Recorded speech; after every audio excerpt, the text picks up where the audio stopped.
이제 중력을 받아서 낙하 운동을 하는 경우 이걸 뭐라고 하냐면 자유낙하 운동이라고 합니다. 자유낙하 운동에 대해서 한번 공부를 해볼게요. 자유낙하 운동 그랬는데 그냥 낙하 운동 안 하고 왜 자유낙하 운동이라는 용어를 썼느냐? 누구의 방해를 받지 않는다는 이야기죠. 자유롭게 운동한다는 이야기죠. 공기의 저항을 무시하는 겁니다. 실제로는 공기 저항이 존재하지만 이 공기 저항이 없다라고 혹은 굉장히 0에 가까운 값으로 미약하다라고 보는 겁니다. 그리고 물체를 던지면 안 됩니다. 초기에 속도는 없다라고 봐야 됩니다. 그래서 처음 속도는 0인 경우, 처음 속도가 0인 낙하운동, 공기저항 없이 낙하운동할 때 이거를 자유낙하운동이라고 합니다. 이게 자유낙하운동의 정의입니다. 잘 외워두시고 이렇게 실험을 해보면 낙하를 시켜보면 질량이 1kg이든 2kg이든 질량이 크건 작건 간에 모든 물체는 다 똑같은 운동을 합니다. 어떻게 운동을 하냐면 속도가 1초에 9.8씩 일정하게 증가합니다. 이런 운동을 하죠. 질량과 관계없습니다. 분명히 외워두세요. 그래서 이걸 가속도로 표현하면 1초 9.8씩 속도가 증가한다. 이걸 가속도로 표현하면 가속도는 9.8 ms/제곱 이렇게 표현합니다. 중력 때문에 생기는 가속도죠. 중력을 받아서 낙하하면서 생기는 가속도이기 때문에 힘을 받으면 가속도가 생긴다 그랬죠. 중력을 받아서 생기는 중력 가속도이기 때문에 중력 가속도를 뜻하는 문자 G라고 표현합니다. G. 자, 중력을 영어로 그래버티라고 하죠. 그래서 G라는 문자로 표현해서 그래서 G라는 문자 하나로 나타냅니다. 그래서 G라는 값은 9.8을 의미한다. 이렇게 알아두시면 되겠죠. 근데 반올림해서 9.8이니까 0.2만 반올림하면 10이 되죠. 그래서 10으로 쓰기도 합니다. 문제에서 자주 10으로 출제하는 경우가 많습니다. 그림을 한번 볼게요. 자, 물체가 낙하하면서 시간의 흐름에 따라 속도가 어떻게 변하는지를 한번 보겠습니다. 처음 속도는 0입니다. 자유낙하 운동의 조건이었죠. 그 다음에 1초가 지나면 속도가 얼마가 되겠습니까? 1초 9.8씩 증가하니까 1초가 지나면 1 곱하기 9.8, 2초가 지나면 2 곱하기 9.8, 3초가 지나면 3 곱하기 9.8이 되죠. 그렇죠? 그러니까 요거 2 곱하기 9.8입니다. 9.8. 그 다음에 요거는 3 곱하기 9.8입니다. 속도가. 이렇게 되죠. 이렇게 등가 속도 운동을 하죠. 속도가 일정하게 증가하고 가속도는 항상 9.8로 일정합니다. 아까 그랬죠? 속도가 일정하게 증가하는 운동, 무슨 운동? 등가속도 운동이라고 그랬죠? 등가속도 운동이다. 이렇게 알아두시고. 자, 그러면 이거를 그래프로 한번 표현을 한번 해보겠습니다. X축을 뭘로 둘까요? X축을 시간으로 두겠습니다. Y축을 속도로 두겠습니다. 그러면 속도는 1초에 9.8씩 일정한 비율로 증가한다. 이렇게 나오겠죠? 자, 어떤 물체가 낙하한 지 1초가 경과했다. 그러면 1초 때 이 속도는 얼마 되겠습니까? 9.8이 되겠죠? 1초 9.8씩 증가하니까. 2초 후의 속도는 얼마 되겠습니까? 2초 후의 속도는 여기 2초다. 그러면 2 곱하기 9.8이 될 겁니다. 2 곱하기 9.8. 이렇게 되죠. 자, 시간이 3초가 경과했다. 이게 3초다. 3초라고 하면 여기다 쓸게요. 이게 3초다. 그러면 3초 후의 속도는 얼마 되겠습니까? 3 곱하기 9.8이 되겠죠. 여기는 이 값은 3 곱하기 9.8. 이런 식으로 등가속도 운동 그래프가 나오게 되는 거죠. 자, 근데 문제는 선생님들이 속도만 물어보진 않을 겁니다. 뭐도 물어보겠습니까? 그동안에 이동한 거리를 물어보죠. 이동한 거리는 여러분들이 중학교 때 배웠죠. 1학년 때인가 2학년 때인가 배웠죠. 속도 시간 그래프에서 면적은, 그래프의 면적은 이동 거리다 하는 거 배웠죠. 그래서 만약에 이동 거리를 물어보면 요 그래프, 속도 시간 그래프를 그린 다음에 어떻게 한다? 면적을 구하면 됩니다. 그럼 3초 때까지 이동 거리가 얼마냐? 그러면 요 그래프의 면적 이렇게 읽으면 됩니다. 이렇게. 자, 1초 때의 면적은 요 그래프의 면적이 되겠죠. 2초 때 면적은 요 그래프의 면적 이렇게 됩니다. 그러면 시간이 1대, 2대, 3이 되면 이동 거리는 몇 대 몇 대 몇이 되겠습니까? 요 면적과 요 면적은 몇 대 몇입니까? 자, X축이 2배 됐고 Y축도 2배 됐으니까 거리는 면적은 1대 4가 되는 거죠. 그래서 요 면적을 1로 본다 그러면 1로 본다면 요 전체 면적은 4가 되는 거고요. 그 다음에 3초 때 면적은 1초에 비해서 X축이 3배, Y축도 3배 이렇게 되니까 요 전체 참 큰 삼각형 면적은 9가 되는 거죠. 149로 갑니다. 그래서 알아두세요. 시간이 1대 2대 3 되면 거리는 1대 4대 9다. 알겠죠? 1대 4대 9 이렇게 갑니다. 그래서 거리를 물어보면 속도 시간 그래프를 그려서 면적을 읽으면 된다. 알겠죠? 자, 그러면 속도 시간 그래프를 그려봤으니까 이동 거리 시간 그래프도 당연히 그려봐야 되겠죠. 이동 거리를, 낙하 거리를 h라는 문자로 쓸게요. ht 그래프는 어떻게 될까? 여러분들이 이거는 낙하 거리입니다. 낙하 거리인데 어차피 거리 시간 그래프를 나타낸 거죠. 거리 시간 그래프에서 여러분들 기울기가 뭐다라는 거 배웠습니까? 기울기가 속력이라고 배웠죠. 그래서 예를 들어 가지고 거리 시간 그래프가 이렇게 나오는 경우와 이렇게 나오는 경우, 요게 거리, x축이 시간이다. 이렇게 보면 누가 더 빠른 속도로 갑니까? A하고 B 중에 당연히 A가 더 빠른 속도로 가죠. 똑같은 시간 동안에 많은 거리를 이동하니까 기울기가 A가 더 크죠. 그렇죠? 그래서 이 거리 시간 그래프에서 기울기는 뭘 의미한다? 기울기는 속력 V가 되는 겁니다. 낙하 속력이 되는 거죠.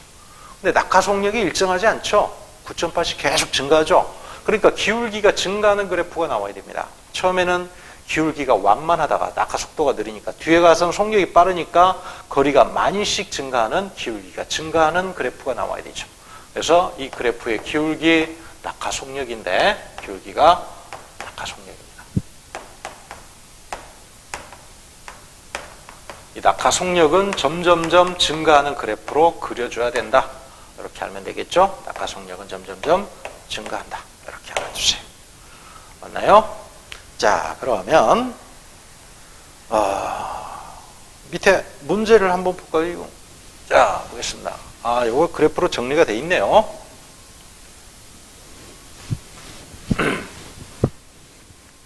책에도 그래프가 나와 있죠.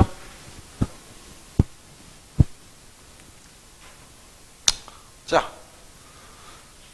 속력 시간 그래프가 있고 기울기가 중력 가속도, 그죠? 그 다음에 기울기가, 그러니까 기울기는 얼마가 나와야 됩니까? 중력 가속도 9.8이 나와야 됩니다. 기울기는 무조건. 여기서 요 기울기, 여기서까지 기울기도 9.8, 여기서 여기까지 기울기도 9.8, 여기서 여기까지 기울기도 9.8, 무조건 9.8이 나와야 되고, 면적은 낙하 거리가 되는 겁니다. 머릿속으로 잘 정리해 두시고. 자, 그 다음에 낙하 거리 시간 그래프에서는 기울기가 점점점 급하게 증가하는 그래프가 나와야 된다. 이렇게 알아두시면 되겠습니다. 자, 문제를 한번 풀어볼게요. 1번, 자유낙하하는 물체에 대한 설명 OX를 하시오. 그러네. 자유낙하할 때 물체의 속도는 일정하게 증가한다. 맞죠? 얼마씩? 9.8씩. 그럼 가속도는 무슨 얼마다? 9.8 메타파세크 제곱이다. 9.8 메타파세크 제곱을 중력 가속도라고 하고 G라는 문자로 나타낸다. 자, 그러면 이거는 무슨 운동이다? G는 9.8이라는 값으로 변화하지 않죠. 일체 9.8씩 일정하게 증가하니까 무슨 운동? 등가속도 운동이 되죠. 등가속도 운동이니까 가속도는 증가하면 안 됩니다. 속도가 증가하는 거죠. 그래서 2번 시간이 경과할수록 가속도가 증가한다 그러면 안 되죠. 일정하다라고 해야 돼요. 일정. 3번 낙하하는 물체의 질량이 클수록 가속도는 커진다. 질량과 관계없이 항상 가속도는 9.8이다. 질량과 무관한 값, m과 무관한 값이다. 실험을 통해서 얼마든지 확인할 수 있습니다. 이거 이렇게 알아두시고. 자, 그 다음에 밑에 문제 2번. 어떤 물체가 자유낙하한 지 10초가 돼서 지면에 도달했다. 지면 도달 속력은 얼마냐? 1초 9.8씩 증가하니까 10초 동안에 곱하기 10을 하면 되죠. 98ms가 되는 거죠. 이렇게. 3번. 어떤 물체가 건물의 옥상에서 자유낙하해서 5초 후에 지면에 떨어졌다. 건물의 높이는 얼마냐 그랬네. 건물의 높이 속도시간 그래프를 그리라 그랬습니다. 속도시간 그래프를 그려서 면적을 읽으라 그랬죠. 자, 그러면 여기가 5초. 그 다음에 여기는 속도는 5 곱하기 9.8이 되는 거죠. 그럼 면적은 얼마냐. 이렇게 해서 구해버리면 되죠. 그래서 면적이 낙하거리.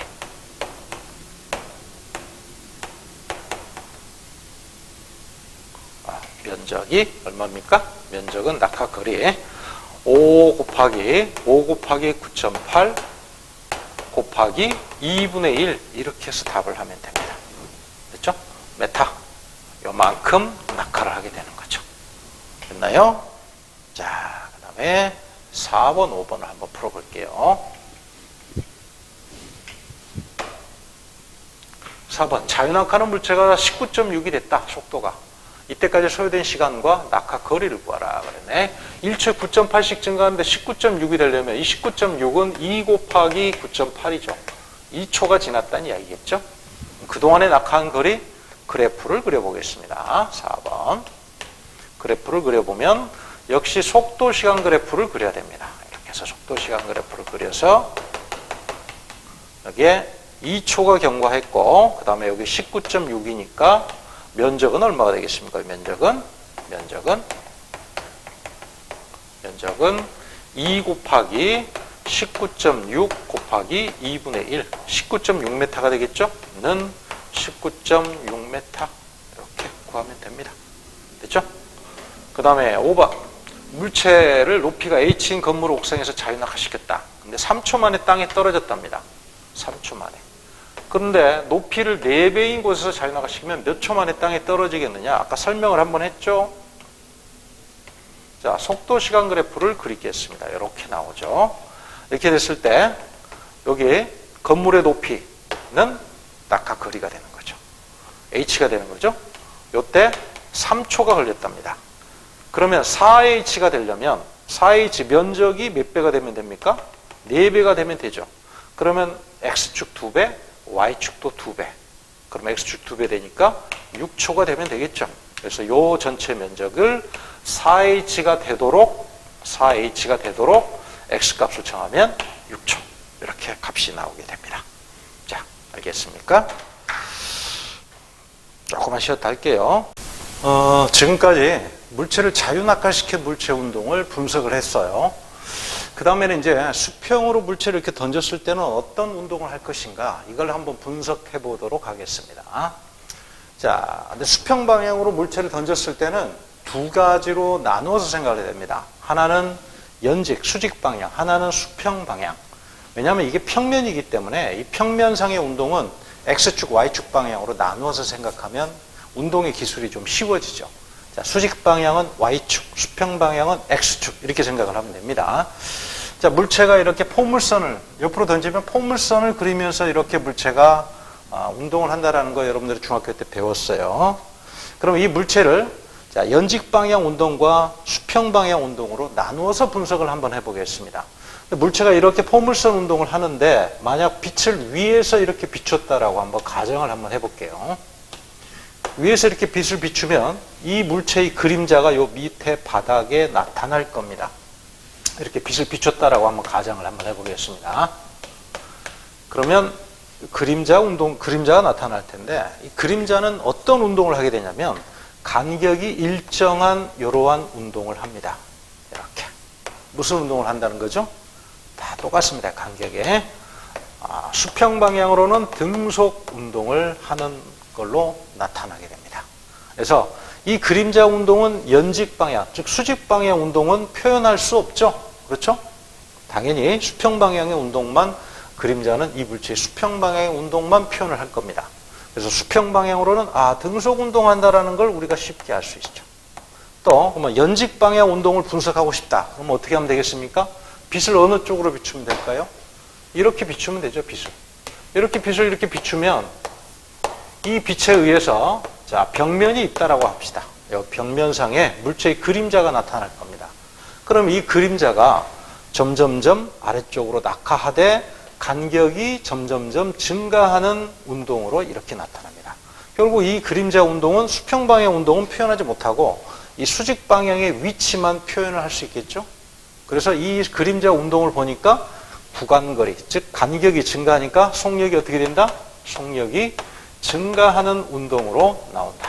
속력이 증가합니다. 이렇게. 자, 그래서 수평 방향으로는 등속 운동하고 수직 방향, 연직 방향으로는 수직, 연직 같은 말입니다. 속력이 증가하는 운동을 한답니다. 속력이 증가하는 운동을 한다는 이야기는 가속도 운동을 한다는 이야기죠. 가속도가 있다는 이야기죠. 이거는 가속도가 0이죠. 그죠? 그럼 왜 가속도가 0일까? 힘과 가속도는 밀접한 연관성이 있다고 그랬습니다. 가속도가 0인 이유는 힘이 작용하지 않기 때문에 그렇습니다. 수평 방향으로는 어떤 힘도 받지 않는다라는 걸 알 수 있죠. 자, 그 다음에 연직 방향으로는 속력이 증가하니까 가속도가 0이 아닌 어떤 값을 가지고 있죠. 그렇죠? 속력이 증가하니까. 그러면 이게 가속도를 받는다, 가속도가 존재한다라는 거는 뭐가 존재한다? 힘이 존재한다라는 겁니다. 그럼 이 힘이 뭐가 되겠습니까? 바로 중력이죠, 중력. 중력이 되겠습니다. 중력. 그러면 이때 가속도는 그러면 무슨 가속도가 될까요? 중력에 의해서 낙하하는 가속도니까 중력 가속도 G가 이렇게 표현이 될 겁니다. 알겠죠? 얼마? 9.8 이렇게. 그래서 X축 방향으로는 등속 운동이지만 Y축 방향으로는 중력에 의해서 낙하하는 자유낙하 운동하고 똑같은 운동이 나와버립니다. 알겠죠? 자, 그 다음에 쌤이 앞에서 설명했는데 조금 빠뜨렸는데 중력을 이제 우리가 앞으로 질량과 가속도의 곱으로 한번 나타내 보겠습니다. 중력도 힘이니까 모든 힘은 질량과 가속도의 곱으로 나타낼 수 있다 그랬죠? 그런데 이 가속도를 중력 가속도라는 문자로 표현하면 중력은 앞으로 mg 이렇게 쓰도록 하겠습니다. 알겠죠? 중력은 앞으로 mg 이렇게 표현합니다. 중력하고 무게하고 똑같은 거죠? 그래서 무게도 mg, 중력도 mg 이렇게 표현을 하면 됩니다. 자, 촌스럽게 9.8m 이러지 말고 문자를 이용해서 m 곱하기 g 이렇게 표현을 하도록 하겠습니다. 자, 어쨌든 간에 X축, Y축 방향으로 나누어서 물체 운동을 분석하니까 물체 운동이 굉장히 좀 분석적이고 좀 간단 명료하게 표현이 되죠. 자, 그러면 이 운동을 조금만 더 분석을 해볼게요. 밑에 있는 그래프를 한번 보겠습니다. 자, 아까 이야기했지만 수평 방향으로는 힘이 작용하지 않기 때문에 등속 직선 운동하고 연직 방향으로는 중력을 받기 때문에 중력에 의해서 중력 가속도로 자유낙하 운동을 한다 그랬습니다. 자, 그래서 요 수평 방향의 화살표는 요거는 수평 방향의 속도를 나타내고 있습니다. 수평 방향의 속도는 요 수평 방향의 화살표로 나타냅니다. 요 값은 다 똑같죠. 길이가 다 똑같이 나올 겁니다. 있습니다. 그래서 이 수평 방향의 속도를 예를 들어서 1m/s라고 한번 가정을 한번 해볼게요. 수평 방향으로는 그러면 이 물체의 수평 방향의 속도는 항상 등속 직선 운동하니까 1m/s로 항상 똑같을 겁니다. 자, 이 물체의 위치를 여기를 1초라고 한번 더 보겠습니다. 여기는 2초, 여기는 3초, 여기는 4초, 여기는 5초 이렇게 한번 더 볼게요. 그러면 수평 방향으로는 결국 이렇게 운동을 하면 수평 방향으로는 얼만큼 이동하겠습니까? 여기서까지 거리는 수평 방향으로는 1m/s로 항상 일정한 속도로 운동을 하니까 5초 동안 운동하니까 1 곱하기 5m로 운동하는 겁니다. 그래서 수평으로 던졌을 때 수평 방향 이동 거리를 구하라 그러면 수평 방향으로 던진 최초의 속력, 요 속력 그대로 등속 운동하니까 여기다가 시간만 곱하면 수평 방향의 이동 거리가 계산이 됩니다. 그 다음에 이 아래쪽으로 그린 화살표는 뭐냐면 수직 방향의 속도를 나타내고 있습니다. 수직 방향의 속도는 얼마가 될지를 한번 계산해 볼게요. 자, 자유낙하 운동이니까 자유낙하 운동 가속도는 얼마다? 중력 가속도 G다. G는 얼마다? 9.8이다. 9.8입니다. 1초가 경과하면 수직 방향의 속도는 얼마가 되겠습니까? 1 곱하기 9.8. 2초가 지나면 2 곱하기 9.8. 3초가 지나면 3 곱하기 9.8 이렇게 되겠습니다. 그러면 최종적으로 도달할 때 Y축 방향, 연직 방향의 속도는 5 곱하기 9.8의 속도로 운동을 하고 X축 방향으로는 1m/s의 속도로 운동을 하고 이러한 운동으로 분석이 되죠. 여기서 또 뭘 물어보겠습니까? 그럼 자, 그러면 5초 만에 수평 방향으로 던졌는데 5초 만에 포물선을 그리면서 떨어졌다. 그럼 요 낙하 거리는 얼마나 되겠느냐? 요 거리를 분명히 물어볼 겁니다. 어떻게 하면 된다? 아까 자유낙하 운동으로 구했던 것하고 똑같이 구하면 됩니다. 이 연직 방향의 거리는 수평 방향의 운동을 볼 필요가 없습니다. 보면 알겠지만 수평 방향의 속도와 수직 방향의 속도는 서로 영향을 주지 않습니다. 독립적으로 따로따로 계산을 하면 됩니다. 그래서 이 속도는 얼마가 된다? 이 거리는 얼마가 된다? VT 그래프를 그리라 그랬죠? VT 그래프 그려서 면적을 구하면 됩니다. 요거 자유낙하거리 H입니다. 자, H 한번 구해볼게요. H는 자, 연직 방향의 속도, 즉 수직 방향의 속도입니다. 이거 수직 방향의 속도를 다시 수직 방향의 속도를 y축으로 나타냅니다. 시간에 따라서. 그러면 5초 만에 땅에 떨어졌다 그랬으니까 여기 5초라고 하면 5초. 그럼 이건 얼마가 됩니까? 5 곱하기 9.8 이렇게 되겠죠? 그럼 이 그래프의 면적이 얼마입니까? 5 곱하기 9.8.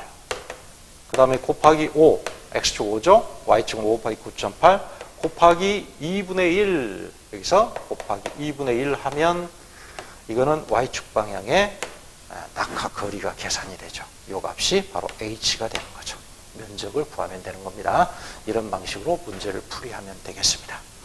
자, 그러면 조금만 더 가서 밑에 있는 그래프를 한번 분석을 또 한번 해보겠습니다.